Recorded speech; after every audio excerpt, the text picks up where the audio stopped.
What's up, everybody? Welcome to The Frame. We take current events, cultural phenomena, and other topics. We look at them through a biblical frame of mind. My name's Jacob, and I'll be your host for this episode. We have a great show planned, so buckle up, grab your popcorn, and let's get to it.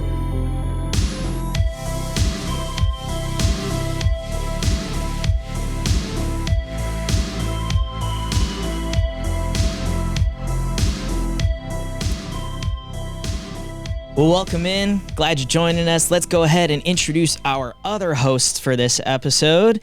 What's up, Kevin and Tyler? How you guys doing this evening? Hello. Doing very good. Excited to talk about this. Oh, yeah. How's your day been, Kev? It's been all right. Awesome. Not too bad. Sweet. How about you, Tyler? 8 out of 10. Ooh, Yeah. that's awesome. Yeah, we're good. Pretty solid. Good day. Very nice. Just a lot of monotony at work, but otherwise we're good.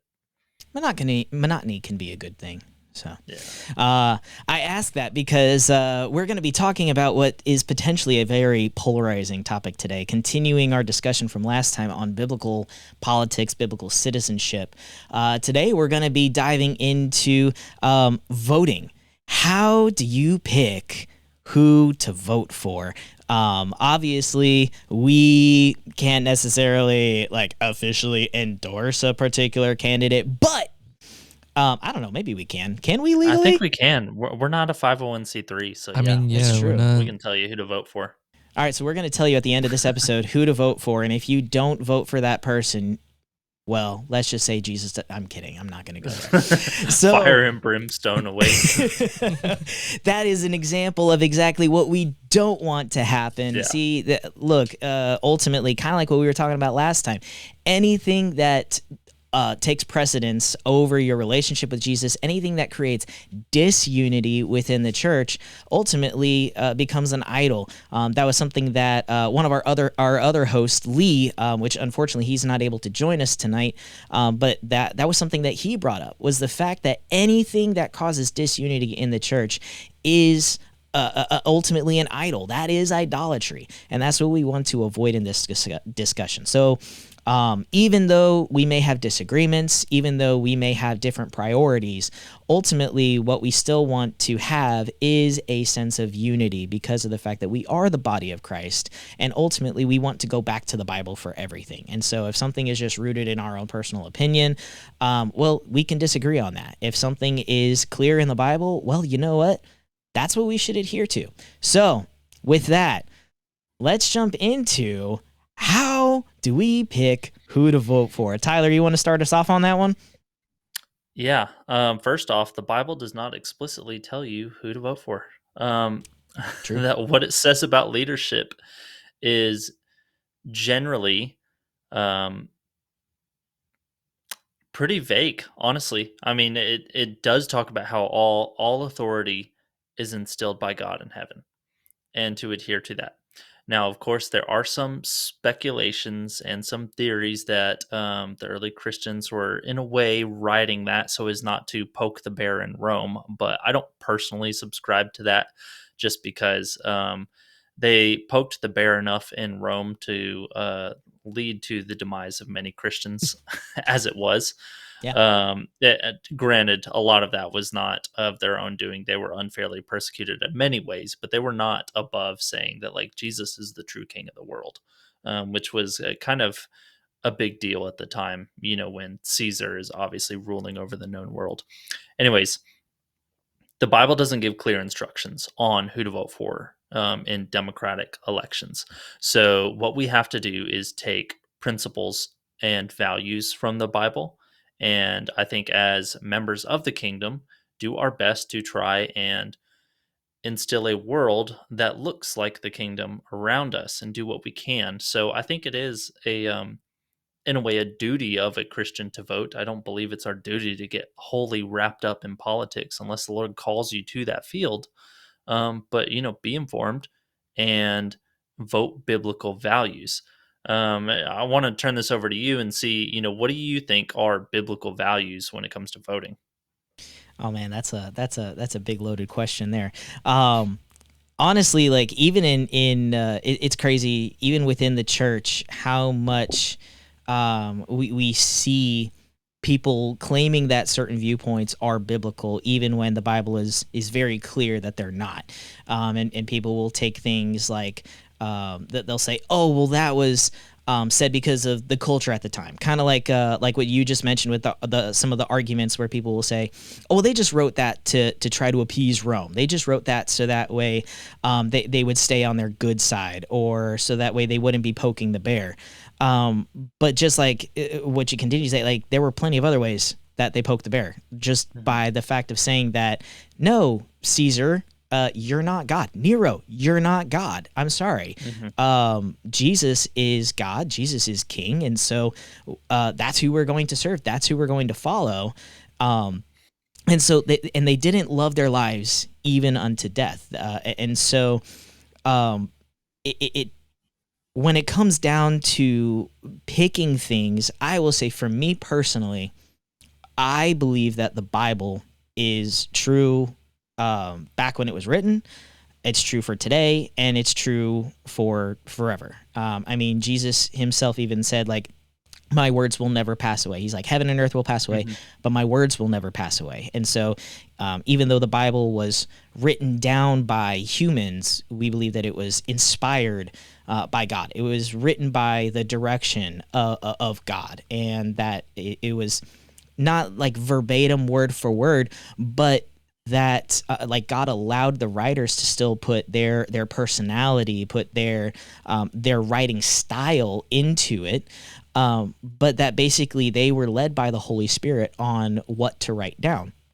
And that and a lot of people will also say like, oh well, but the Bible wasn't compiled until hundreds of years later.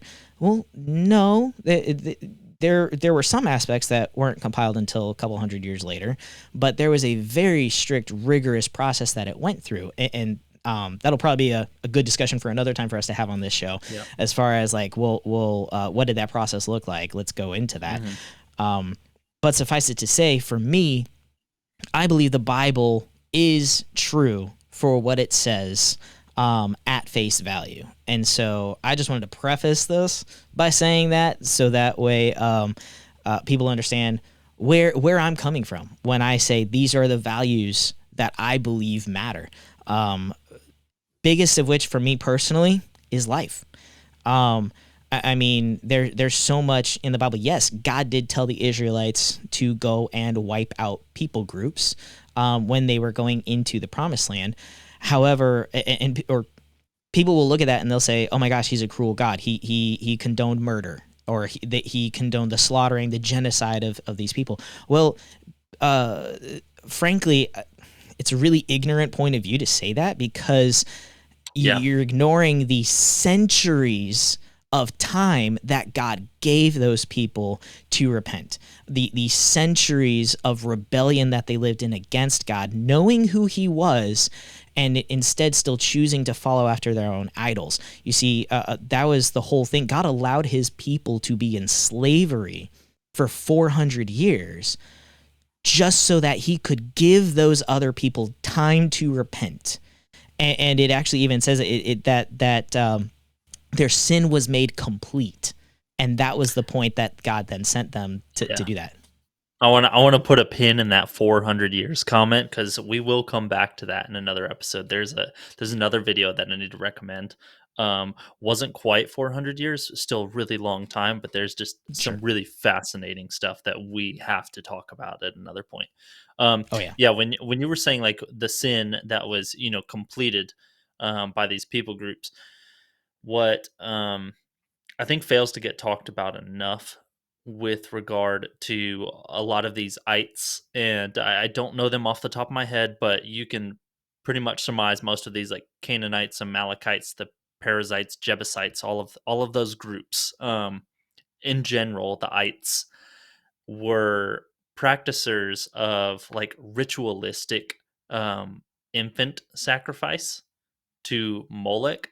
That was one of the things that was kind of common in those days, and something that the Lord had clearly expressed that like he abhorred. And so this is one of the reasons that has been given by biblical scholars as to why those people groups were wiped out, is that they were ritualistically sacrificing babies. And to paint a more graphic picture of what that looked like, the god Molech would have like a bronze statue constructed that had its hands outstretched, and there would be a fire placed underneath those hands. And what they would do is, once those hands were nice and hot, they would place a baby on those hands and scald it to death, suffocate it in the flames. It's just absolutely awful, terrible ritual. And this was their form of worship, an entire society that Yeah. did this. So like those are some of the things that like I think it lends context. There are other theories that these people were mixed blood with the Nephilim, so like the fallen angels, the giants of the days, which I find to be a really interesting theory. Hmm. I don't know. I can't say conclusively that like yeah for sure that's one of the reasons, but I think that there's enough to suggest that that's plausible. But bringing it back to your point about life, I think this is one of the common issues that we often fight over in like the left versus right debate of abortion. Yeah. And so I think for many of us, especially in the Christian camp, this is kind of like a single issue or a single deciding issue for us. Is Yeah. like, well, there's one party that clearly supports abortion and there's one that does not. And I think we kind of tend to put our foot down there and don't really look much beyond that when we're looking at candidates, as far as like, well, clearly we're not going to vote Democrat, we're not going to vote Republican. And I'm not saying that that is a wrong stance to take, but I am acknowledging that in the Christian world, that's a very real thing where we are Hmm. like single issue voters in Yeah. for many of us. Yeah, totally. I would definitely agree, and it's crazy that I do know some people that, I mean, they'll vote for whoever the candidate is just because they're our particular party. Other people, they'll flip back and forth depending on the individual's values. And some people, it's specifically it's one issue. And for me, that's the biggest issue. Nowadays, it's very rare to find a candidate that is actually fully against abortion. Mhm. So even with that, even with valuing life, it's still, frankly, nearly impossible at this point to vote for somebody who actually like is 100% pro life or anti-abortion, Mhm. however you want to label it. We can label it in the positive way or in the negative way, whichever one you Yeah. want. Um, but yeah, life for me is the biggest one. If it comes down to where I've got a couple of similar candidates and one of them is pro life and one of them is pro choice, I'm gonna vote for the one that's pro life. Mhm. Because that for me, especially even in the book of Revelation, it talks about at a certain point in the tribulation, there's all these different things that are going on the earth. It's the wrath of God being poured out on people. And there's a point where it says, yet they still did not repent of, and it gives this very short, honestly, this very short list of things that people did not repent of, and instead they shook their fists at God. And one of those things was, it said they're murders. And I know that even in the Christian world, some people will debate whether abortion is murder or not. I believe life begins at conception. We can get into that topic on another episode Mhm. as well, as far as like, well, hey, where do we define life starting? But that's what I believe. I mean, I believe if they can call a single-celled organism life, if they say that that's life, well, then I believe that then when you take a sperm and a cell, or a sperm and an egg, and they together start making a human, Yeah. I would say that that constitutes as life just as much as any single cell organism would. Um, and so then moving past that, though, for me personally, let's say somebody checks the box of life. They're both candidates. They both value life in that sense. They're both um, anti-abortion. What's next? And for me, it comes down to, I mean, okay, what did Jesus tell us? The two biggest commandments are love God and love people. So as I'm looking at the decisions that the candidate makes, are they making decisions that are self-focused, that are self-promoting, that enable themselves or their specific group, their specific class, their specific whatever it is, to prosper and to get better and to advance at the expense of other people? Or are they others focused? Are they actually running because they seek the betterment of the people that they're leading? Are they a selfish leader, or are they a people focused leader? Yeah, good luck finding those. And that's the frustrating thing about American politics is that we have a lot of smooth talkers. Mm-hmm. And I've worked in like media and marketing for a long time now, and this doesn't make me like an expert at it, but I write things and I understand how you spin a message, how you can include or leave out aspects of a study or statistics to paint a certain picture. And they do it all the time. Mm-hmm. It's all the time. And so, like, you can't pay attention to what they say nearly as much as, what they do and how they actually vote. And I'll be honest, I don't think most of us pay attention enough to, like, how a lot of our candidates actually vote on issues, what they do once they get to Washington. Mm-hmm. I do want to go back to the discussion of abortion for just a brief moment. Sure. I think one of the reasons that this gets so heated amongst Christians is because there is, I think, a misunderstanding between the two sides in terms of like what we're really arguing about. Because Mm-hmm. on the left, they look at it as, okay, these are rights. These are my rights to preserve like my life and my freedom. Those sorts of things. Like I get to choose when I have a family. And I'm trying to point it from like the best point of view. Like Sure. give Yeah. them their due credit. I Definitely. Yeah. myself am pro life. I don't believe in abortion. I think that I worked in the foster care system for a while. I think that's a great option, and we need to invest like billions of dollars there rather than funding extra wars elsewhere. Take care of kids here in the states that need Yeah. it. Um, that aside, I think like the root of this debate that we rarely ever get to is, what do you consider life? Mm-hmm. First of all, because like how can you even agree if it's murder or not if you don't even agree if it's a life, like if it's a human life, and Right. if it's worth um having rights or being protected.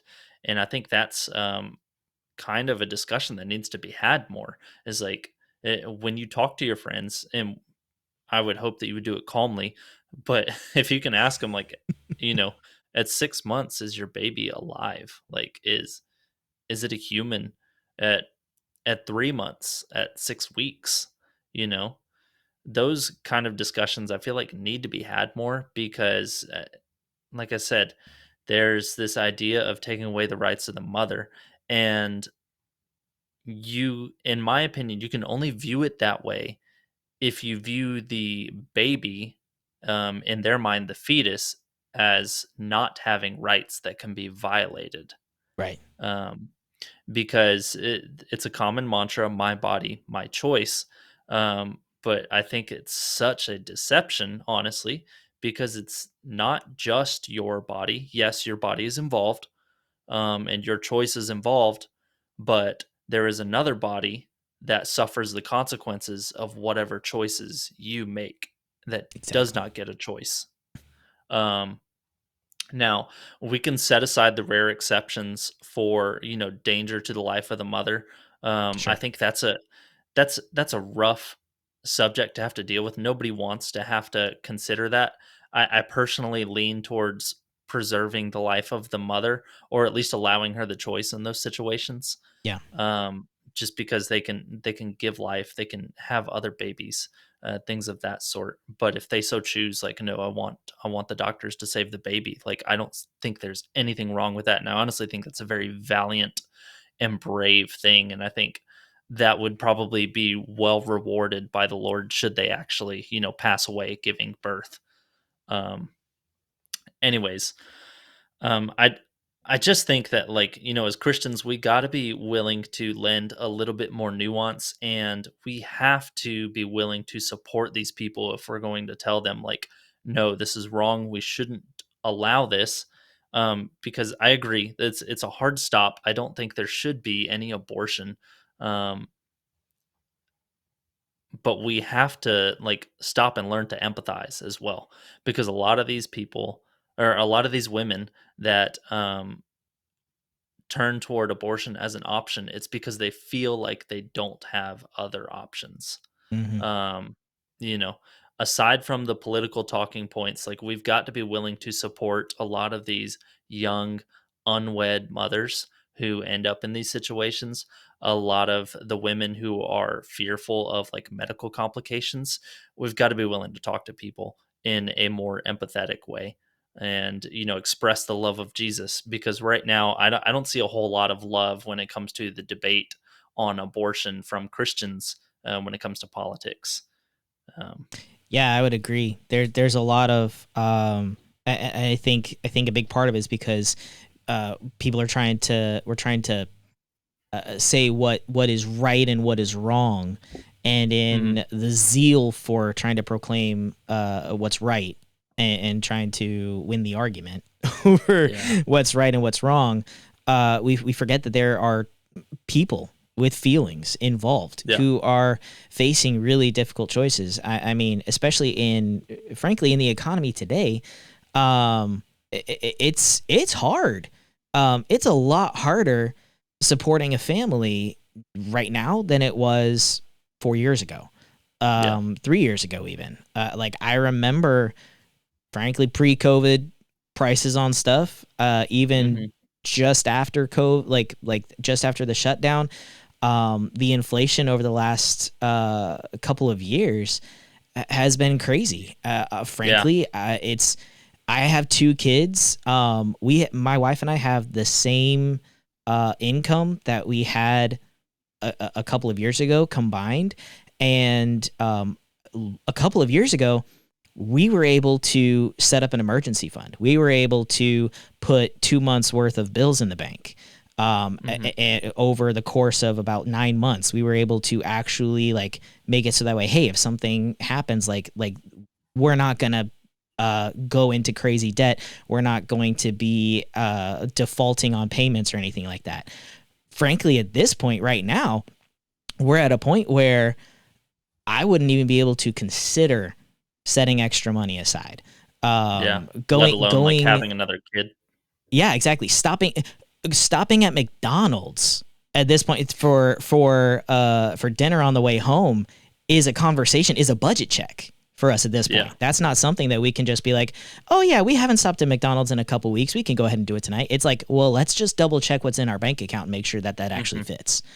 And so I can't imagine for people who are in that kind of a situation and are wanting to have a kid, or even maybe necessarily debating whether they want to have a kid, and suddenly they find themselves in that situation. Yeah. I have heard the argument from people saying, well, um, if somebody brings a child into the world and they can't provide for that kid, well, then that kid's it's gonna be a really rough life for that kid, and that Yeah. that almost seems unloving to force a child to be raised in a rough environment because Hmm. or in poverty, as opposed to, oh well, it would be better for them to have just never been born in the first place. And I'm Uh, glad you bring that up. Like, that's something that I had in the back of my mind earlier when we were, first discussing this. That is a really common argument to it. yeah, And again, I think we need to invest more resources in family care here in the U.S. yeah, To try and alleviate that. But I would totally agree. yeah. I think spinning off although of there's that, also the kind of the question of like how much of that burden should fall on the government versus fall on the church. yeah. Because I Oh, also think that's an certainly. area that we as the church have done a really bad job in, as Yeah. far as encouraging our church members, our church family, to be able to foster and adopt. Like Gosh. people rely on government funding to foster kids. There's actually it's actually it's slightly side note. There's a movie that's going to be coming out on July 4th. Called Mhm. Sound of Hope, the story of Possum Trot. It's a true story about this small town in the deep South where this small town, this small church congregation, 22 families decided that they were all going to get into the foster care system and start fostering kids. And it's a story about how it started, all the difficulties that they ran into. It's real life stuff that Yeah. happens in this movie, and it's really well made too. I would encourage everyone to go see it. It's a bit of a tearjerker, just gonna warn you as well. But one of the things that's crazy is there's a part in the movie where one of the families they're being advised by a counselor because one of their foster kids is having difficulty. The counselor is saying, well, this kid has dealt with a lot of rejection and a lot of abandonment in their life. And one thing that would help is if you guys actually went ahead and adopted them. Because, Mhm. I mean, you're saying that you're going to keep them, that you're not going to let them go. You're not going to abandon them. But these issues, as long as they're still a foster child, there's still always that possibility that you might change your mind and they have to go live with someone else. So they're not going to take Mhm. that wall down until they have that security of knowing that they're yours. And the Yeah. family's like, honestly, we would love to adopt them. We would love to actually do that process like now. But if we do that, then the stipend goes away. The Mhm. government stipend for having a foster kid. We don't have that anymore. And frankly, our finances are just too tight. We can't afford to adopt this kid because without that stipend check, we aren't going to be able to keep the electric on in our house.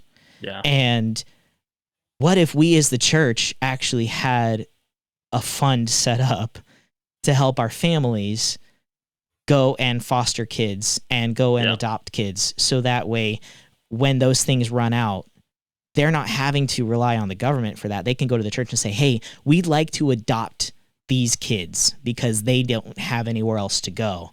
And the church can come alongside and say, okay, we understand that that's a huge financial burden, so we're going to partner with Mhm. you, just like what we would be expecting and what we're wanting the government to do. I don't know. That's probably wishful thinking. Yeah. Well, And there's always that debate of whether it should be on the government or should be on the church and how much should be there. But I would agree. I would love it if we could have more funding in that area from the government. That would be absolutely amazing. Allocating yeah. those resources, because I mean the percentage of people in prisons who who came up not having a family from the foster care. I think it's like Kevin. I don't know. Maybe you can pull it up or research it. I don't know. Sorry, I didn't warn you about this ahead of time. But like finding out like the percentage of people in prisons, how many of them came out of the foster care system? Mhm. I want to say it's like 70 something percent of people of incarcerated inmates came out of the foster system without being adopted, which is just insane. Just Are you realizing that. saying like 70% who were in the foster system end up incarcerated, or No, like 70% of current inmate population. okay. So basically, out of all of the criminals That in our seems country high, that are in but prison, I'm probably wrong. I don't remember what the percent. I yeah. just remember when I heard the percentage, it was a shocking number. And maybe it was the inverse. Maybe it was what you were saying. Maybe it was 70% Yeah. of kids that come out of foster care end up in prison. Maybe it was that way around. I just remember there was some insanely high Mhm. correlation between the foster care system and going to prison. And in my head, I'm like, it hurts my heart thinking that there are Yeah. these kids that they get abandoned ultimately, or they're not loved, and as a result, they end up getting locked up for significant parts of their lives, and it ends up completely ruining their lives. Yeah. And it's like, what? Why does that have to happen? It'd be Okay. nice if we could make a difference. So, according to CEPR, 1/5 of the prison population in the U.S. is comprised of former foster children. Jeez. And about 70% of the youth who exit the foster care system as legal adults are arrested at least once by the age of 26. Good Lord. That's from So, 2011. so 20% of current inmates came out of the foster system, and 70% of kids who are Who age foster out. children who Yeah. age out of the foster system are arrested at least once by the time they're 26. That's insane. Like, And just I'm glad you imagine how the crime rate in our country would be impacted if the foster care system actually got overhauled. and I'm glad you bring this up because like especially with regards to And thank you, Kevin. politics. Yes, thank you for bringing that up. You're Especially with welcome. regard to politics, I feel like I could wrap up this whole video with saying like the things that you want to see change in Washington, urge your local church to fix, because like Yeah. it's a running joke at this point. Like you just can't trust a politician, and I don't know, man. The proof's in the pudding. Like we vote for them time and time and time again, expecting things to change, and things are always bad again in 4 years when it's time to vote. Um, it's just if we put as much effort into our political discourse and like our arguments as we did, or even as much effort as we do into avoiding political arguments for some of us, into trying to fix these solutions through the church, I think we get somewhere. Like you said, with adoptions, like there are so many government programs that don't need to be government programs if the church would just step up and do things the way it was supposed to. I think we have a really bougie, like just what's the word I'm looking for? I think we have a comfortable church here in Mm, America that doesn't do the things it needs to do. We yeah. don't take care of the widows. We don't take care of the orphans. We don't take care of the sick and the dying. We buy bigger buildings. We buy better lights. We buy better microphones. And it's like, I don't personally have anything against production quality. I am, as someone who dabbles in the arts quite a bit myself, I am wholeheartedly on the side of producing excellent quality in whatever it is you do, like the Mm, tabernacle. The Lord, when he was commanding Moses to build it, he wanted expert craftsmen. So, like, do everything to the yeah. best of your ability. But I would also say, like, if you're doing that while neglecting the things that Jesus told us was like true religion, Mm, which was taking care of the widow and the orphan and the sick, those sorts of things, like, what are we doing? yeah. I have a real problem with that. And like, so that extends into our politics where it's like, we are constantly just like putting our hopes in man to fix things, and like man that are outside of the church, let alone to try and turn things around. And it's like, no, it's like get involved in your local community. And this is not to put myself on a pedestal or anything, but I think it was Matthew 18, Matthew 25. I can't quite remember, but when Jesus is talking about how, you know, I was thirsty and you gave me water. I was hungry and you gave me food. I was in prison and you visited me. That really struck a chord with me one Sunday last year. And I was like, okay, I have a real heart for kids, and there are kids sitting in prison right now, and so I started a juvie ministry at my church. And, we've been going strong. Like we're coming up on a year here. Um, we may try and transition to, working with kids locally that are coming out of that system instead, just because we have to travel really far for it right now. But it's like, man, it's been such a blessing for us and for those kids, I think, to get to go and meet with them once a month and talk to them.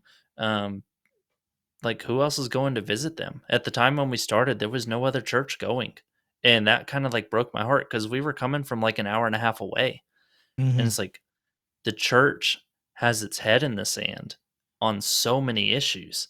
And it's like, we're trying to vote for prison reform. And it's like, man, we have a church that can go in and sure, it can't like change the rules and laws around prison, but it can make a difference in those prisons. Yeah. And so I'm just on the side of like, yes, politics are important. Let's vote our values, but also like let's put our money where our mouth is and like actually live out this stuff within the confines of the church to the best of our ability. Yeah. So I don't Yeah, I know. don't remember where that is in Matthew either. I don't know if maybe Kevin can look it up. But it also reminds me of there's a verse in Psalms too. Psalms 82, where Hmm. it says, "Defend the weak and the orphans, defend the rights of the poor and the oppressed, save the weak and the helpless, deliver them from the power of the wicked." And then in James, it talks. I think it's James 5. I want to say, where it talks about, like you mentioned, true and undefiled religion is to care for widows and orphans and keep oneself unspotted. Keep Go yourself back to pure from the world. that Psalms. Can you say that again? I have a point I want to make on that. Yeah, defend the weak and the orphan, defend the rights of the poor and the oppressed, rescue or save the weak and the helpless, and deliver them from the hand of the wicked, deliver them from the power of the wicked. Okay, so I recognize there's a real issue with victimhood mentality in this Mm. country. There's a real issue with that. But putting that aside, when you read those words and you hear those words, the Christian party in the United States, which I do not personally affiliate with either of the two major parties, just for the record. But the Same. Christian party, I don't see them doing those things. Nope. Do you?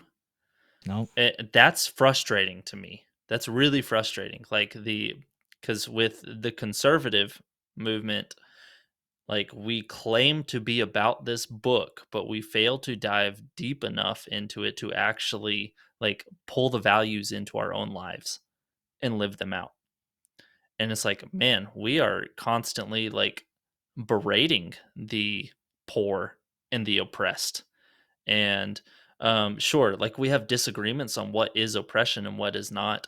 But it's like, I'm a very firm believer in personal responsibility on my own end. Um, but at the same time, I recognize that like you have to have compassion the way that the Lord has compassion for people. Yeah. He, when Jesus came across people that were in dire straits, he did not look at them and show them all of the poor choices that they made that led them to that spot. Mhm. He drew them to himself. And I think our job as Christians is to bring those people to Christ, point them to Christ and give them what we have. And I'm hoping that we have something to give. So, like, again, Yeah. when it comes to a political discussion here, like, rather than trying to you know, vote for a candidate who's, constantly screaming like, we're this is how people should live their lives and this is how they should do things. They should get off their butts and work hard. Like, yes, I believe in that. Just like Paul says, like, earn your keep. Hmm. But at the Whoever doesn't same work shouldn't time, eat. yeah, like at the same time, recognize that especially when it's somebody who's not in relationship with the Lord, you can't expect them to have the same Christian values that we do. And so the first Right. thing that we have to do is lead them to the Lord and then worry about their morals and their values and things from that standpoint, rather than trying to like, force feed that down people's throats with political policy through a politician who doesn't even care one way or the other about them to begin with. He's just trying to get your vote.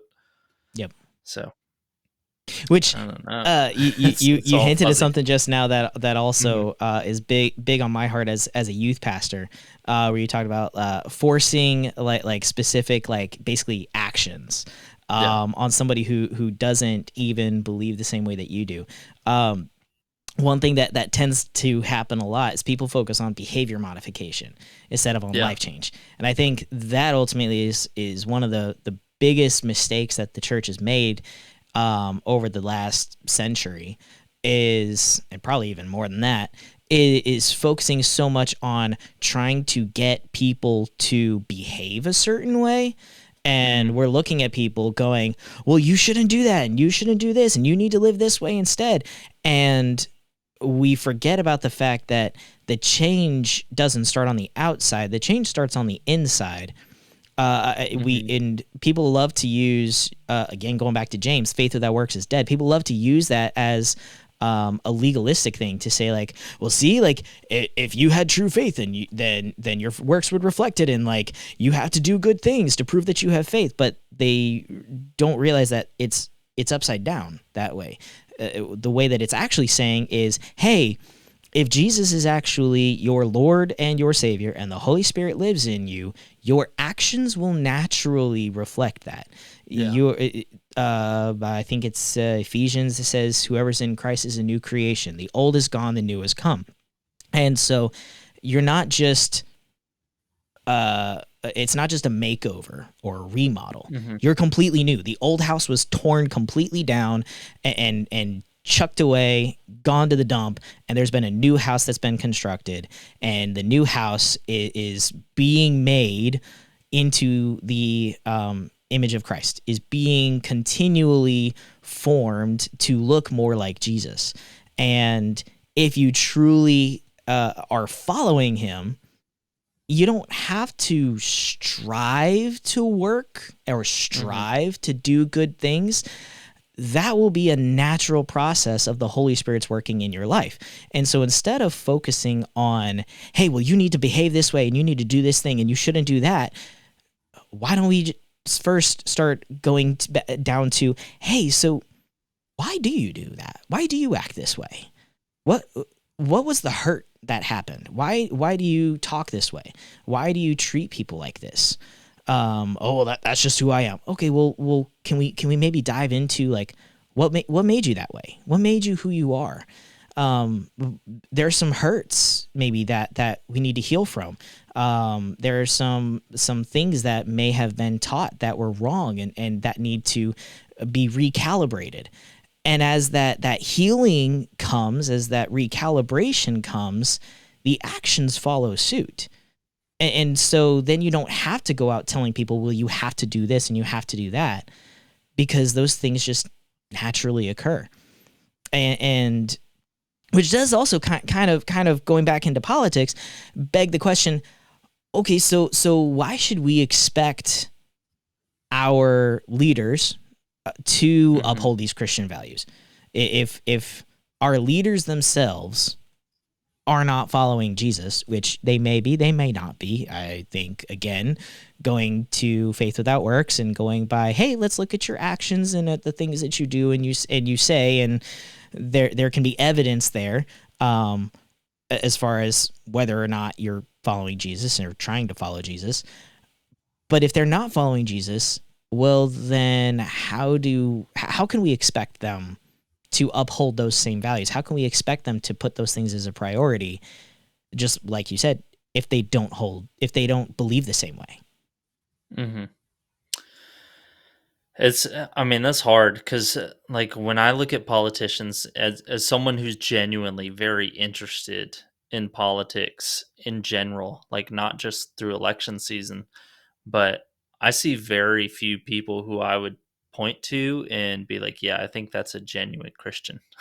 And I mean, very, very few. Yeah. There are plenty that, claim to be Christian and then, stand on the pulpit of Christian values. But again, like you said, I don't see their works reflecting that, because they're still very self-serving. A lot of these people enter Washington, as normal people, and then they leave millionaires Mm. um, through shady means. Yeah, that one's So always a fun one. yeah, I mean, it's just, there's lots of stuff, you know. And I want to try and reel this into, like, specifically this upcoming election. Yeah. At this point, we are down to 3 candidates, unless some, late breaking news has happened. It is the incumbent Joe Biden. We've got RFK Jr., who I believe he's going to be running independent. Hmm. Um, yeah. And then we've Yep. got Donald Trump. And so RFK, I probably know the least about, although I do like a lot of what I've heard from him personally.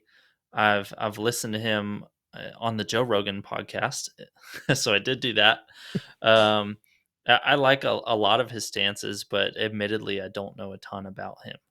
I Sure. think we all know plenty about Biden and Trump at this point, and I don't know that we're going to convince anybody one way or the other to change their mind. If they're Yeah. already stuck on one. I do think that one of them clearly stands on a platform that is more in line with biblical views, like far more in line with Hmm. biblical views than the other. That candidate being Trump. Um, Again, because of like the pro-life stance, and so I can hear the pushback from like liberal Christians or progressive Christians saying like, yeah, but he doesn't display empathy. Like he doesn't show love or care for, the orphan Yeah. or the kids who make it across the border. These kids who like, get here by the skin of their teeth because their family is looking for a better life for them. And Yeah. I would agree with you there. Like, there's and there are issues like that where it's like, yeah, he lacks empathy in areas such as those. Um, but I I mean, if you put a gun to my head on what I would rather support, I would rather not, like I said, I view it as a life. I would rather not murder babies than, tell somebody like, "Hey, you're not allowed to live here unless you come in legally."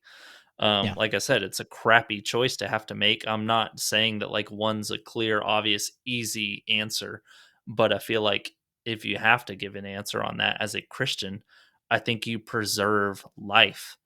Um, you know, that's just kind of my take on it.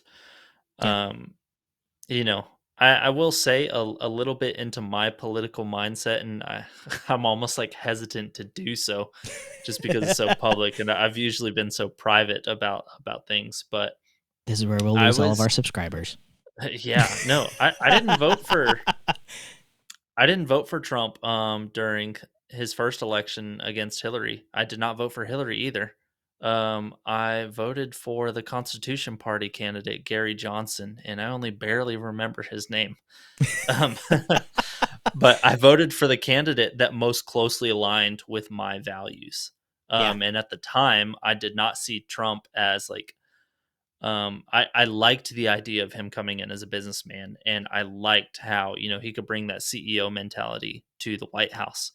But at the same time, there was a lot of stuff that I saw from him, like as a person, that I didn't like. And I didn't know if that was like the kind of person that I could see myself represented in. But I will say that he won me over through his term by simple fact of him. And I know this sounds astonishing to a lot of people, but he mellowed out from the Oh yeah. course of 2016 to 2020.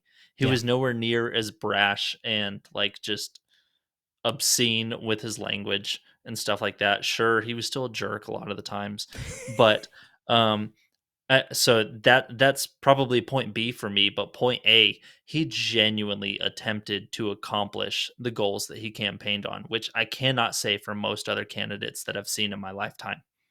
Yeah. And I remember elections going back to Bush versus Kerry, so 2004. That's not a long time, but again, it's enough time to know that most politicians don't genuinely put effort into the issues that they campaign on. And Yeah. so for me, he won me over to being someone who's like, yes, I can get behind this person. He may not be my favorite candidate. He's definitely not like my ideal candidate. You're not gonna catch me wearing MAGA hats. Not that I dislike anybody for wearing those. Like, you do whatever you want. I'm just not like a fervent Trump supporter like that. Yeah, I did love the economic policies because like things were affordable. they were very nice. Yeah. Things were affordable, but again, that's just my personal insight as to how I kind of view Trump as a as a politician from a Christian perspective. Is like there were certain things that I did not like. There were certain things that I did like, um, and unfortunately, we're not in the situation right now where we have a home run candidate for Christians where I can just say like, yes, you should vote for this person. Um, but to my knowledge, RFK Jr. is still in favor of some form of abortion. Kevin, I would prefer if you could look that up for me, what his stance is on that. Um, and so that kind of leaves me with one option right now, you know, unless Gary Johnson for some reason is throwing his hat into the ring, or Ron Paul makes a comeback. Ron Paul's too old for that Oh now. gosh. Oh man, that was from when I was in high school. He's still sharp though. He's still sharp. I mean, he's much slower of speech than he was when he was campaigning for president. But I was surprised. I listened to something from him the other day, and I was like, "Well, this is one senior citizen, former political figure now, who does not look like he belongs in a an adult living facility." So That's a good way to put it. there is that, and I try to be nice and generous. I honestly feel bad for Biden at this point because I don't like. I don't know. I feel like you have to be under a rock if you think he's pulling the strings. Yeah. Well, Like, and I will say, kind of segueing into some of the Kennedy stuff, RFK Jr. A couple of the big like platform things that he has mhm, is at least that he says that he's going to do is he wants to end a lot of the corruption that and corporate control because mhm, obviously we all know that a lot of that I mean people who are elected to any political position they get there because they get funding from yeah, lobbyists and obviously those lobbyists are saying like hey I want to give you money but also I'd like for you to kind of do some things for me, make some mhm, policies that'll help my life better. So we know that at least to some extent, there's somewhat of a okay, you scratch my back, I'll scratch yours. yeah, And with that, a lot of the people that are, especially when it comes to the presidency, the big corporations are the ones that are donating a lot of money, and so RFK Jr. is wanting to take away a lot of the corporate capture is what they call it. Um, so that way it can be actually more of a we the people kind of a thing. And mhm, the corporations aren't the ones pulling the strings. He wants to kind of have the American dream be attainable and affordable for people. yeah, And then there's a lot of stuff as far as like environmental things, making healthy food options let's put a pin in that affordable. because I wanna come back to that. Yeah, Uh, and stuff like that. So I that's a lot of RFK stuff. There's really not the last thing that is actually on their list is and I don't know how he's planning on doing this. I haven't really done my research into it yet, but he's saying he wants to dramatically reduce abortion in the country, but also provide more options for women and families. mhm. And so they're saying more life and more choices. So that's an interesting one. I'd be curious to Splitting the difference there. That's probably a yeah. smart political move, Oh, honestly. 100%. Yeah. Kevin, you had something for us? Yeah, so RFK Jr., from what I can find, from granted my 30 seconds of research, full disclaimer, he has flip flopped on abortion Okay. at least a couple of times. His current statement is that he has reversed and is now. I lost where it said it. Give me 2 seconds. On that point, I think you're insane if you think it's like not allowable for a politician to change their mind on a subject. Yeah, Like when we get presented with new or better information, it's okay to change your mind. So don't absolutely. hold these politicians to what they believed 5 years ago, 10 years ago. If they genuinely have changed their mind on a subject, like that's cool. That's okay. And I think that's the key word, genuine. Yeah, Did they yeah. change their mind because they were actually convinced that they were wrong, and they are now changing their mind because they believe this is right, or are they changing their Yeah. mind because that's the politically advantageous move, or because somebody paid them more money Hmm. to say the other thing? Yeah. So Yeah. on that note, well, Oh, an ad. Ads. ads everywhere. So, okay, so this is CBS. This It episode brought to you concurs by. with Yeah. other news sources that I found. I'll Brought to take you this by snippet. Bush's Baked Beans. Honestly, Hey, the independent can we long get a shot, promotion? RFK Jr., said he now supports abortions up until the point of fetal viability, Hmm. and that he had Okay. changed his mind because he was, quote, willing to listen. Hmm. Okay. So, So Interesting. I think interpreting that, correct me if I'm wrong, but that means at the point where the baby could survive outside of the womb. Yeah, that'd Is be that fetal correct? viability. Yeah, Okay. I that's I don't hate late that. for some states. Yeah, I don't know how late that is. I mean, I know I've heard of people who were born like 3 4 months premature and Yeah. survived. So my question at that point is like, who decides that number? Like, where do we draw that line? What is it, Kevin? so according to Webster's, having reached such a state of development as to be capable of living under normal conditions outside of the uterus. Is there an average Okay. time that they have as far as? Abstract. Oh, that's fun. When is fetal viability? Yeah, so I think that to me then becomes the issue of like, where do we draw that line? Is that Yeah. 6 months? Is that 7 or 8 months? Because it did say like, granted, I don't that definition is probably not like law, but um, under normal circumstances, sounds to me like probably like a minimum of 7.5 months. Hmm. Um, but again, given that, I don't like hate that stance. Um,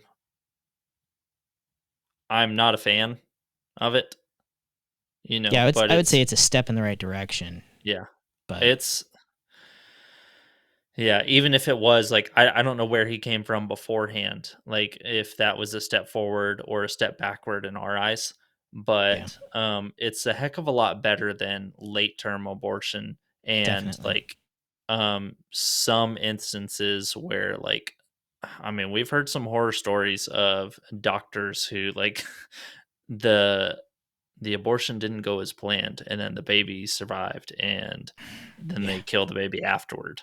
Um, yeah, Most of that stuff's hush hush, but I've heard some pushes to make that acceptable and okay if abortion was the intention, right. um, which is crazy.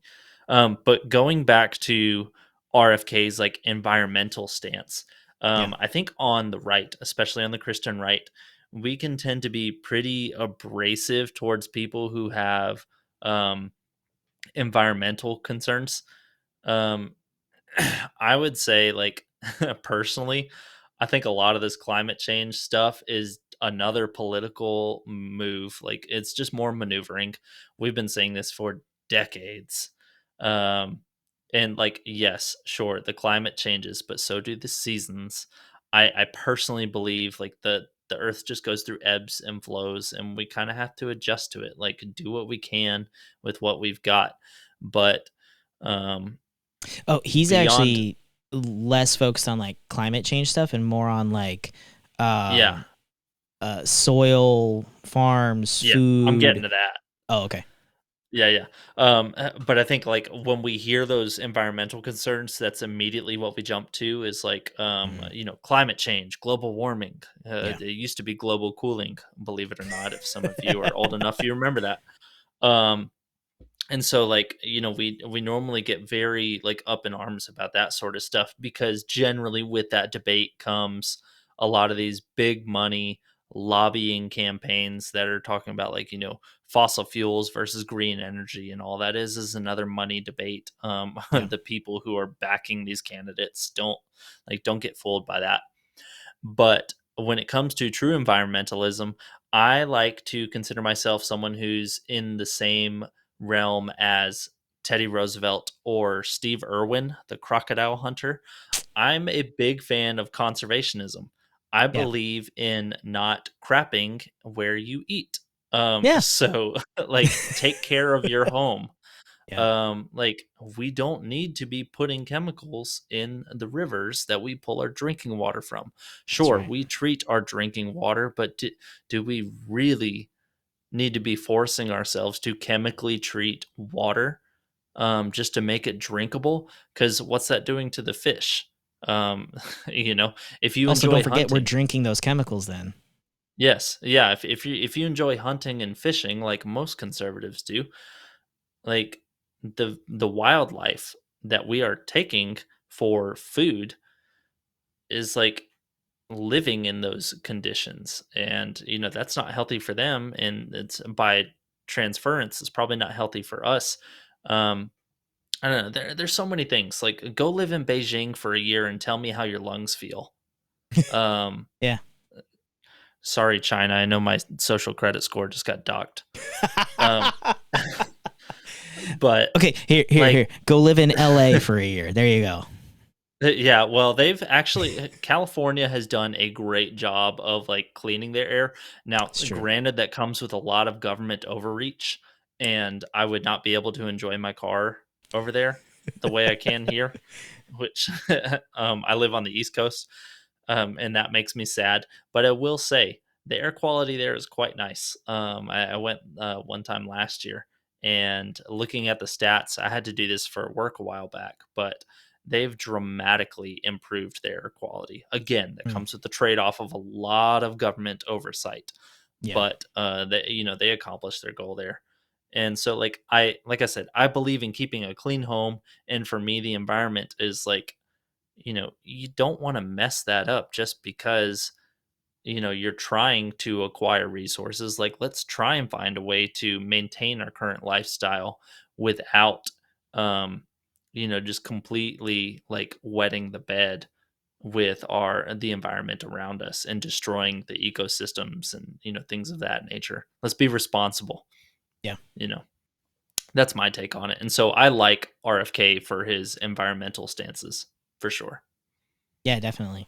I really personally, I really like RFK for a lot of the things that he says, because I mean, a lot of the stuff that he talks about Hmm. are kind of at the heart of a lot of the middle classes difficulties, Yeah. middle class and like upper lower class kind of area, as far as like Hmm. trying to help make things more affordable, trying to help make things more healthy, because like if we actually like have, if health food is affordable, okay, well then we have less disease in this country, which means we don't need to go to the doctor as much, which means we don't have to spend as Hmm. much money on medical bills.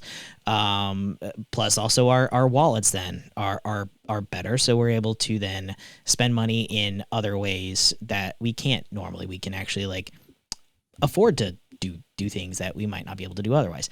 um Hmm. Plus those environmental things, I mean, God told us, he told Adam and Eve in the Garden of Eden, to tend to the earth. He also told them to conquer and subdue the earth, but it was to conquer and subdue it in a caring way. It was, yeah, like the earth is here for us. God created the earth for us, and so we're Hmm. supposed to subdue it. But also, like you said, like don't crap in the bed you sleep in. Yeah. Like, take care of what you've been given. Take care of the thing that we are supposed to be overseeing, that God has entrusted to us. And so having those environmental things as well are very nice. I do also like the fact that, frankly, I mean, he is simultaneously trying to have policies that support minorities while also still addressing what's going on down at the southern border. He's trying to do both. So he's trying to kind of like what we said earlier, like he's kind of trying to ride the middle ground there, where he wants to get the Trump supporters that are all like, we need to defend the southern border and we need, and all this, and he's trying to get the people who are all wanting to make sure that everyone is taken care of, which I believe we need to be taking better care of the people that are coming across the border, regardless of whether they're coming across illegally or not. That's another thing. Do I think they should be allowed to vote and all this stuff and be provided with free housing and stipends and stuff? No. But I also don't think that they should be sitting in fenced in areas outside for weeks on end. So, I mean, like there's this balance. So the fact that he's wanting to do both, that he's wanting to care for and acknowledging the fact that there are people in this country who are starting from a disadvantageous place and wanting to help support them while also not ignoring the safety and security of the country is nice. One thing I do notice is that I'm not seeing a whole lot from him. They have this thing where he's like, he wants to end the forever wars. But it doesn't really actually go into his foreign policy. There's not really a whole lot of information on his foreign policy. And I will say that was one thing I did really respect about Trump was the fact that while he was president, nothing crazy happened internationally as far as global conflicts. That was another selling point for me, that like, because Trump's economy was strong, very strong. He didn't start any wars. Right. That's the first president who's been able to do that in my lifetime. Same. You know, granted, I've only been alive for Clinton, Bush, and Obama. Yep. Other than Trump and Biden. But at the time, like, that was a huge deal. That was a huge deal to me. Like, you know, my dad had to, you know, go off to Kuwait when I was a little kid because of wars that, you know, we've been involved in. Yep. You know, I'm sure everybody knows somebody who's been affected by these never-ending wars, as he put. I would imagine that a lot of his stance on the never-ending wars dives into the military-industrial complex that we often like to reference in conspiratorial circles. And the reason why allegedly the reason why his uncle died, you know, things of that nature. So I would assume it might have something to do with that. It does. It definitely has to do with the military industrial complex. Getting rid of the people who are profiting off of these wars. Right. So. And that goes back to that whole aspect of lobbyists and corporate control, because these same corporations that benefit from us going to war are the ones who are oftentimes paying politicians and donating money to politicians to get them elected. And part of that, again, kind of more in like the conspiratorial circles, is hey, so we're not really active at war right now, so maybe we should kind of stir up a little bit of conflict so that way you can still so that way we can stay in business. Think about the shareholders. Exactly. I mean, any for-profit business, that's their primary goal, is their shareholders. Like that's just if I'm sorry, that's just common. Yeah. Everyone should understand that at this point. For corporations, that is their legal duty. Yeah. Include even the food industry. I'm sorry, y'all. Kellogg's. They are not trying to provide healthy food for their first focus is not to provide nutritional food. Their first thing No is to matter how provide a much they product advertise it. that exactly they are advertising a product for you to buy, so that way their shareholders can profit. That's their Yeah. end goal. General Mills, any of even the health food ones out there, that's their thing too. Unless it's a nonprofit organization that is making food, their first responsibility is to their shareholders. Yeah. So that is one thing that the two big things that I really liked when Trump was in office was the economy and foreign policy. I mean, he was the first president to actually go to North Korea Yeah. in No, I that was a think big deal. ever. I don't think any president has been to North Korea, at least not in the recorded. Oh man. Like, all right. but yeah, I'm about to get- that's another one. But in terms of like foreign policy and stuff, so that would be one Yeah. thing I would be curious about is like, okay, yeah, it's great to talk about how we're going to, as far as RFK Jr., dismantle part of that military industrial complex to distribute wealth to the middle class. Yeah. But what is that going to do when it comes to actual like foreign policy? I mean, there's a war going on between Ukraine and Russia. There's a war going on between Israel and I'm just gonna say Iran, because Hamas is a Yeah. entity of Iran, as much as they're gonna deny it. So let's real quick. Let's round off with foreign policy, and then I want to talk about the Alphabet Gang after this, because that's another Oh boy. hot topic in politics. Well, let me ask you this real quick, because I think there's Mm-hmm. one really big question that I think would help a lot of people on a practical sense. Because as we're talking about these things, like there are a lot of policies that we like, there are a lot of policies that we don't like, and I know we're like 70 minutes into this episode, Yeah. so Getting long. so I don't want us to go too far, but I think a lot of people would be like, okay, like I don't like any of the candidates. Or in the sense where like, okay, like I like this is the one I like the most, but should I really vote for them because I don't actually agree with them fully? And so if I vote for this person, if I vote for this person, then I'm voting for the things that I don't like as well. And so then they feel a personal responsibility that they're condoning these things that they don't agree with, that they're condoning these things that they don't believe in. What would you say to those people as far as, okay, well, right now we have three main candidates. Do they do a write-in ballot so they can say that they participated and they did their duty as a citizen to vote, to try to make a difference, and they voted for somebody that they genuinely believed in? Or do they how do they reconcile the fact that like there are aspects of every major candidate that they don't agree with, and that how would you say that they reconcile that, and how do they decide which person to go for in that situation where they can actually make a difference with their vote, but also have a clear conscience?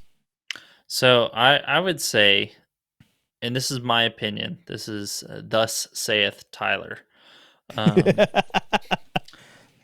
It's okay to waste your vote if it clears your conscience. You Say that cannot again. vote. Say that again. Yeah. It's okay to waste your vote if you have a clear conscience. Like, Now, what do you mean by waste your vote? When you say waste your vote, do you mean not vote, or do you mean do like a write-in for somebody that you know isn't going to win? all. Okay. So you can vote for a candidate who has no shot of winning if you feel like that candidate more closely aligns with your values or more closely represents the values of the kingdom, which I would hope for Christians that's what we're primarily concerned with voting on. You can not vote if you feel like nobody represents the values that you're striving to see implemented in the political sphere. Now, I know that's like seems like blasphemy to a lot of people, but like if you really consider it, like, and I'm just statistically speaking, your vote almost does not matter anyways, Mm. especially in many parts of the country where your area is already locked for a certain candidate. There are Sure. very few like true battleground areas where it comes down to like a couple of votes here and a couple of votes there. But at the end of the day, it's not like you're the one who like handed power over to a tyrant. Like Mm. we are all involved. We all make choices. And like the best thing you can do is to vote with a clear conscience the person that represents what you want to see represented. Um, because the longer we continue this, just voting so that this person doesn't get in office, like just voting for the lesser of two evils, the longer we're going to be stuck with this awful like two-party system, you Yeah. know. And so like I think it's okay to not vote. It's okay to vote for a long shot candidate. It's okay to do a write-in candidate. Like just vote with a clear conscience. I think that's more important than anything, um, in my mind. That's good. But yeah, Yeah, and I think even I would even say that that's biblical because there are parts in the New Testament where I don't remember who's writing, whether it's Paul or one of the other guys, but there are parts where he talks about like let each person be convinced of what is it basically of their mhm, conviction. And yeah, I know there are specifics as far as like, well, this is specifically what they were talking about in this mhm, context, but I think that principle is still the same as long as it's not something that's obviously like, okay, like if you're not spiritually convicted for murdering someone, well, we know that that's wrong. The yeah. We Bible's have very clear issues. on that, so like that's not really Mhm, up for debate. But if there are things that the Bible isn't like 100% clear on, which I would throw this out there because or in that mix, because the Bible doesn't say vote for Trump, vote for Biden, vote for RFK. It doesn't say any of that. So all of this does fall into that discernment category, mhm. um, where you have to be convinced. You have to yes, that's it. Thank you, Kevin. Romans 14:5. This is Romans. CSB. One person judges one day to be more important than another day.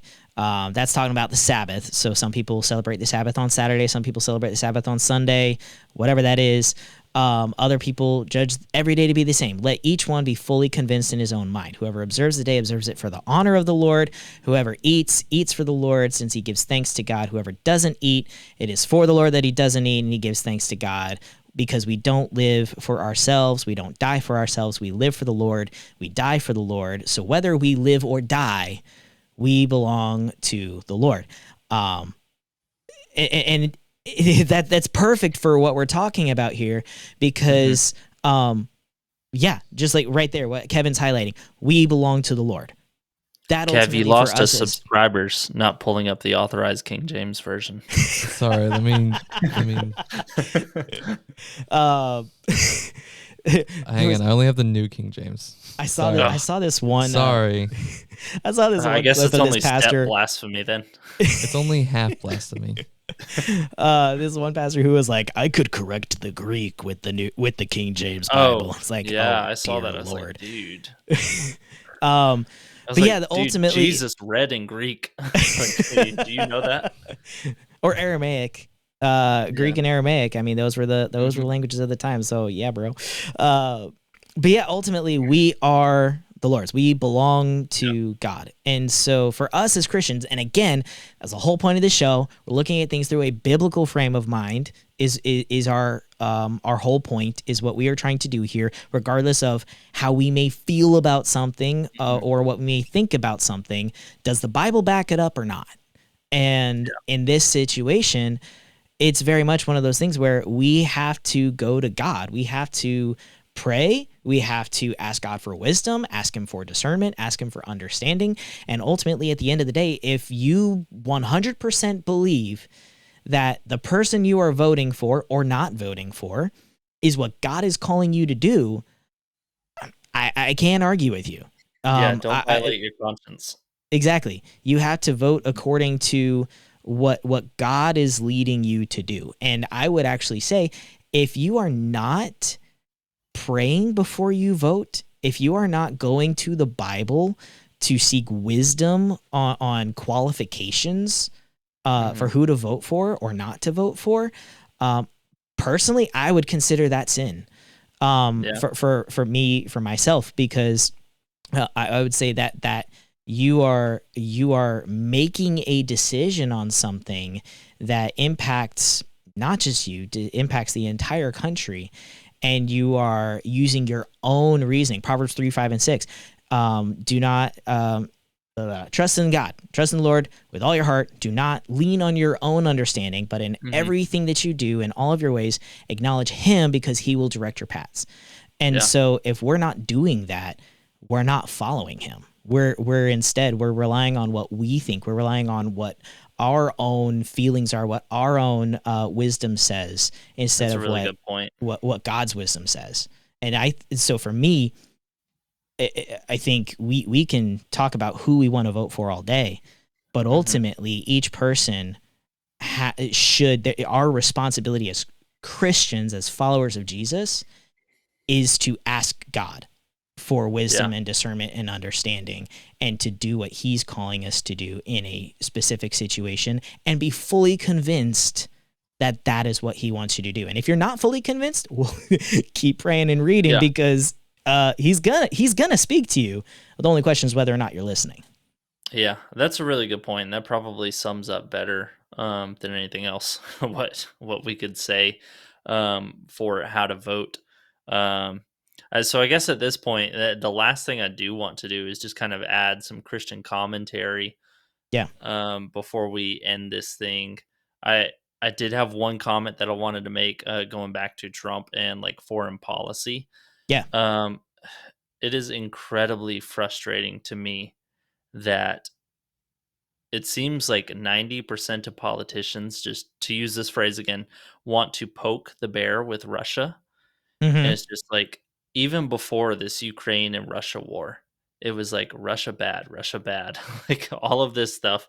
And it was just like, dude, why are you trying to make an enemy? So going back to the 2016 election, um, like, why are we trying to make an enemy out of a country that we've been relatively at peace with um, before 2014, you know, when we decided to help Ukraine install another government other than the one they elected. Um, more on that in another episode. So and all the NATO advances, but whatever, just politicians that are constantly like just egging it on with Russia, and I'm just like, why are we intentionally trying to make an enemy out of the only other country that, besides China, that could realistically do some great damage to us as a Yeah. nation? And it's just like that's just dumb. And it's like, oh, Trump is like a Putin lover, or he's in league with a gangster just because he's like trying to keep peace with the guy. And I'm just like, forgive me, but like that's just idiotic. That's so Mm-hmm. dumb. Like let's be at peace. Okay, after Russia For the first audience, invaded Ukraine in 2014, yeah, for um, context. non-lethal security assistance in 2017, the Trump administration announced U.S. readiness to provide lethal weapons to Ukraine. So, what I was referencing was that there were leaked I think it was CIA tapes of them discussing which president they wanted to install in Ukraine after. So basically what happened is the Ukrainian people voted for a president who was, I don't know if I'd call him pro-Russian, but he was working hand in hand with Russia, Mm-hmm. and that wasn't to our liking. So we backed a I guess it was a coup. I'm very fuzzy on the details, Kev. I would want to research before we do a whole episode on this. But we helped to overthrow that elected government. Mm-hmm. and installed the now president Zelensky. Yep. So now you can see some of the threads as to why we're sending billions and billions of dollars over there, because we wanted somebody who was not as friendly with Russia for whatever reason. I'm sure that they had their reasons, and Yeah. not that I would agree with them, but we had them. Um, anyways, moving on to another subject. I like for us to be at peace with other nations. That's kind of my Yes. foreign policy. I Yeah. like peace. I know peace is not profitable, but it's Yeah. better that people stay alive. It's true. Uh, more important. Yeah. So, There's actually there's this really good proverb where it talks about mhm. not moving ancient boundary markers. Yeah. For lack of, I don't remember the exact wording, but basically like hey, don't go they would have like stones that they would set up to Mhm. say like, hey, this is where my land ends, kind of a thing. It's like, don't Yeah. go moving ancient boundary stones. Like, don't try to redraw the map. Don't try to take more territory for yourself. You're just gonna cause conflict. You're just gonna cause things to get ugly, and no one's Mhm. gonna like it, and everybody's just gonna get hurt by it. Just be content with what you have, and if you think you need more, then go and do it legitimately. Go and Yeah. like try to make an alliance, try to make some partners, or buy it from them or whatever. But if you're just trying to get more, don't go and do it by underhanded means. Like, Yeah. and I feel like, frankly, I mean, we've done that a lot as a Mhm. country. But yeah, we won't go into that right now. Well, I actually think we've probably run very long now. So, Yeah. as much as I would love to talk about all the alphabet stuff Yeah. at some point, and the reason I'm using coded language here is because YouTube doesn't like certain language being said. So, Mm-hmm. Yeah. um, we'll We get into we that another point, I another just want time. to, yeah, that would be a good thing to clarify. Is I know there's generally kind of a stigma around Yeah, using the term alphabet, because like, all right, yeah. I guys, don't look, do it to be I derogatory. right, I am a straight white male. Like, Yeah. Tyler's a straight white male, Lee's a straight white male, Kevin's a straight white male. Like, I'm sorry, guys. Okay, look, like, Oh man. yes, we are the epitome of the people that most of the population doesn't want talking about this stuff. Um, Again, though, like, our goal is to approach things from a biblical frame of mind. It would be a lot easier, frankly, for us to just go out and say, yeah, do what you want. Like, we would be popular that way. Mhm. We're not doing things to be popular. We're doing things because we believe that they are right, because we believe that it's what the Bible says. Yeah. But at the same time, we're not just throwing around terms to be derogatory, to make fun of anybody. It's legitimately because there are certain terms that YouTube doesn't like, and will Mhm. it'll hurt our guys. We're also running a YouTube channel. Okay, we're trying to make sure that we don't shoot ourselves in the foot. So, Yeah. if anybody was offended by us using the term alphabet, we're sorry. Yeah. Please know My bad. please know that it is not our intention at all. We love everybody, but also at the same time, there are certain things that we do believe, certain behaviors that we do believe are unbiblical, and that we disagree with. But even with that, we're still going to love you through it. We're still going to love you in the midst of it. And so please know that we're never going to intentionally offend anybody by using terms. There are some terms that we will never say, and I'm not gonna say what they are. But What yeah, are they? I just wanted to throw that out there. Not trying to be political, just trying to share our heart behind stuff, so that way you guys don't think that we're being flippant about things. Yeah. It's legitimately just trying not to shoot ourselves in the foot. And there's a lot of nuance in that discussion that like I said, maybe in the next episode, I don't know when we'll get to it, if we'll decide on that, but I definitely want us to talk on that Yeah, I think that's a great idea. Great very topic. soon. Yeah, So, definitely. um, But yeah, with that, any final thoughts before yeah, I was we just wrap about it to up? ask you And the same. I I think we pretty well covered it. I just want to reiterate, voting with a clear conscience and asking the Lord who to vote for, I think, is as biblical as you can get. Yeah. I don't know that I feel comfortable giving any one candidate like this is who you should vote for from a Christian perspective in our current election. So Yeah. I'm not going to. Sorry. But I feel the same way. I think you hit the nail on the head. Like, ask the Lord, seek wisdom, and then vote for who you feel led to vote for. Yeah. And let it be a done deal. Yep. So Exactly. that's great. all I got. Well, thanks everybody for joining us. Be sure to, if you haven't already joined our Discord, be sure to go join that. That's a place where you can continue the conversation. If you want to put in topics that you'd like for us to discuss, questions that you have for us, or just whatever. You want to just have a community of people that are wanting to look at things through a biblical frame of mind. We'll have our Discord plugged in. I don't know, what, YouTube description? Is that where we're putting it, Tyler? Right down there. All right, sweet. Right down there.